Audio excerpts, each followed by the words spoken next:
Good morning, welcome to news analysis. నేను జ్యోత్స్న. డిస్కషన్లోకి వెళ్లే కన్నా ముందు వివిధ పత్రికల్లో వచ్చిన వార్తా కథనాలను ఒకసారి చూద్దాం. తెలంగాణ వార్తా పేపర్స్ చూసినట్లయితే ముందుగా ఈనాడు.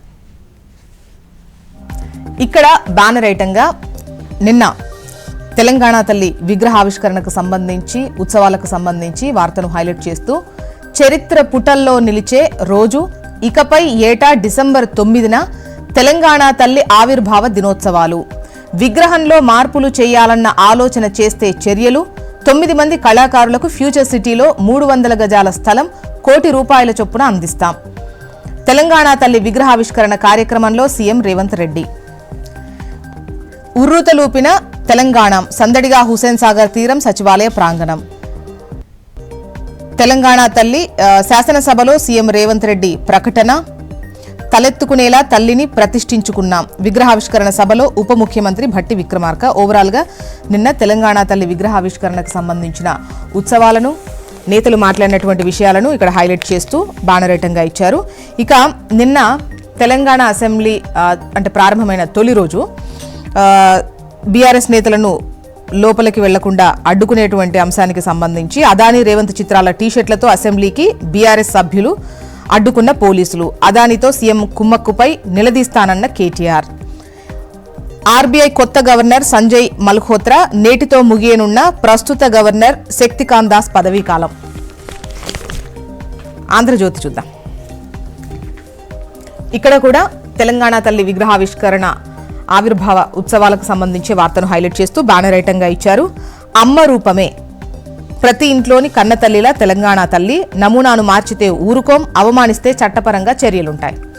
ఇక ఏపీ కేబినెట్లోకి నాగబాబు, రాజ్యసభ సీటుకు బదులుగా మంత్రి పదవి, కూటమి పార్టీల నడుమ అంగీకారం. ఏపీ ముఖ్యమంత్రి చంద్రబాబు ప్రకటన.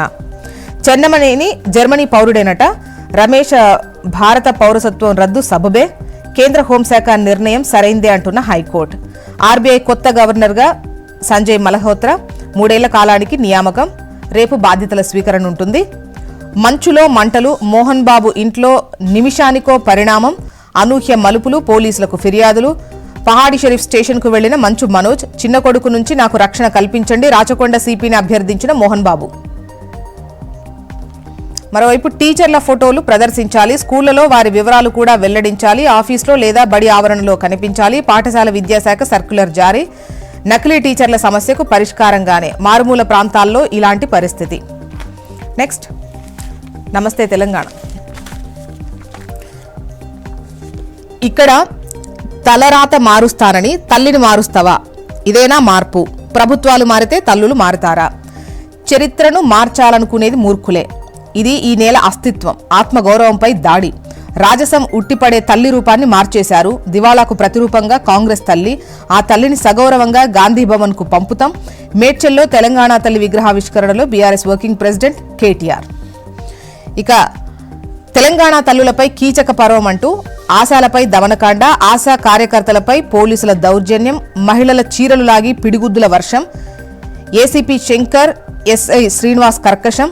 ఒకరు చెయ్యి మరొకరు చీరలాగిన వైనం. స్పృహ తప్పి పడిన వదలని అమానుషం. వ్యాన్లోకి ఎత్తిపడేసిన మగ పోలీసులు. అధికారంలోకి రాగానే ఆశా కార్యకర్తల వేతనం 18,000 చేస్తామని కాంగ్రెస్ హామీ. ఏడాది పూర్తయినా ఎటూ తేల్చని సర్కార్. వారిపైకి పోలీసులను ప్రయోగించిన ప్రభుత్వం. వినతి పత్రం ఇచ్చేందుకు వచ్చిన వారిపై దాష్టికం. ఉస్మానియా దవాఖానాలో బాధితులకు చికిత్స. పోలీసుల తీరుపై ఎన్హెచ్ఆర్సీకి ఫిర్యాదు.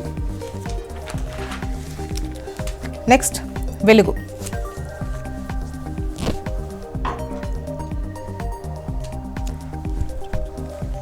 ఇక వెలుగు చూసినట్లయితే పేరు పక్కనే పైన టాప్లో వెబ్సైట్లో గ్రూప్ 2 హాల్ టికెట్లు ఈ నెల 15, 16 తేదీల్లో ఎగ్జామ్స్ ఉంటాయి. 783 పోస్టులకు 5,51,943 మంది అప్లై చేసుకున్నారు. రాష్ట్ర వ్యాప్తంగా 1,368 ఎగ్జామ్ సెంటర్స్ ఉన్నాయి. ఏర్పాట్లు పూర్తి చేసిన టీజీపీఎస్సీ. గ్రూప్ 2ను వాయిదా వేయలేం, మధ్యంతర ఉత్తర్వులు ఇచ్చేందుకు హైకోర్టు నిరాకరించింది. బ్యానరేటం విషయానికి వస్తే నిన్న తెలంగాణ తల్లి విగ్రహావిష్కరణకు సంబంధించినటువంటి వార్తనే హైలైట్ చేస్తూ జననీ జయకేతనం అన్నటువంటి హెడ్లైన్తో వెలుగు ప్రచురించింది బ్యానరేటంగా. సంబురంగా తెలంగాణ తల్లి విగ్రహావిష్కరణ సచివాలయంలో 1,000 మంది సమక్షంలో ప్రారంభించిన సీఎం. ఇక ఏపీ వార్తా విశేషాలు చూద్దాం. ముందుగా ఈనాడు. బాబోయ్ బియ్యం దందా అంటూ వార్తను హైలైట్ చేస్తూ రీసెంట్గా విశాఖలో రేషన్ బస్తాలను గుర్తించారు. ఈ అక్రమాలను నడిపిస్తోంది వైసీపీ హయాంలోని వారేనట. నేతలు అధికారులకు నెలవారీ మామూళ్లు, మాఫియా అడుగులకు మడుగులొత్తుతున్న పోలీసు రెవెన్యూ సిబ్బంది, కేసులన్నీ సిట్ పరిధిలోకి తెస్తేనే లక్ష్యం సిద్ధిస్తుంది అంటూ బాణరైటంగా ఈ కథనాన్ని ఈనాడు ప్రచురించింది. బాబోయ్ బియ్యం దందా అంటూ త్వరలో రాష్ట్ర కేబినెట్లోకి నాగబాబు ప్రకటించిన టీడీపీ అధినేత చంద్రబాబు, రాజ్యసభ అభ్యర్థుల ఖరారు. టీడీపీ నుంచి బీద మస్తాన్ రావు, సానా సతీష్, బీజేపీ నుంచి R Krishnaiah. Next Andhrajyothi. Andhra to Africa, ఇక్కడ ఉచితం అక్కడ కిలో 150. అక్రమ తరలింపులో 80 మంది కీలకం. రేషన్ బియ్యం అక్రమ రవాణా అంతా వ్యవస్థీకృతంగా సాగింది అని చెబుతూ ఈ వార్తను హైలైట్ చేస్తూ విశాఖ పోర్టులో 483 టన్నుల బియ్యాన్ని స్వాధీనం చేసుకున్నారు. పేర్ని నాని బియ్యం దందా అంటూ ఈ వార్తనిచ్చారు. ఇక ఆర్బీఐ కొత్త గవర్నర్ సంజయ్ మల్హోత్రా 3 ఏళ్ల కాలానికి నియామకం, రేపు బాధ్యతలు స్వీకరిస్తారు. మంచింట్లో మంటలు, ఊహించని మలుపులు, నిమిషానికో పరిణామం అంటూ మంచు మోహన్ బాబు ఫ్యామిలీ ఇష్యూకు సంబంధించి ఏ విధమైనటువంటి పరిణామాలను చూస్తున్నాం కదా, సో దాన్ని ఇక్కడ హైలైట్ చేశారు ఆంధ్రజ్యోతిలో. నెక్స్ట్ సాక్షి. ఇక్కడ 100 కోట్ల రూపాయలకు పరువు నష్టం దావా, సెకీతో విద్యుత్ కొనుగోలు ఒప్పందంపై ఆ మీడియాల్లో వాస్తవాల వక్రీకరణ, నాపై ప్రచురించిన ప్రసారం చేసిన కథనాలను తొలగించేలా వాటిని ఆదేశించండి, బేషరతుగా క్షమాపణ చెప్పి ప్రముఖంగా ప్రచురించేలా ఆదేశాలు ఇవ్వండి, ఢిల్లీ హైకోర్టును అభ్యర్థించిన వైఎస్ జగన్మోహన్ రెడ్డి. అర్ధనగ్నంగా సెల్లో ఉంచి బూతులు తిట్టి వేధించారు, జాతీయ ఎస్సీ కమిషన్ ఎదుట పులిసాగర్ ఆవేదన, న్యాయం చేయాలని వైఎస్ఆర్సీపీ ఎంపీలతో కలిసి కంప్లైంట్. ప్రేమోన్మాది ఘాతుకం, ఇంటర్మీడియట్ విద్యార్థిని దారుణ హత్య, బాలికపై పెట్రోల్ పోసి నిప్పంటించిన కిరాతకుడు. మడకసిరలో బాలిక కిడ్నాప్, మనోజ్ అధీనంలోకి మంచు టౌన్, బౌన్సర్ల సాయంతో చిల్పల్లిలోని ఫామ్ హౌస్ స్వాధీనం.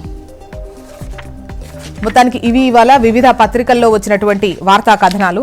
ఇప్పుడు ఒక చిన్న బ్రేక్ తీసుకుందాం. బ్రేక్ తర్వాత డిస్కషన్లోకి వెళ్దాం. Stay tune.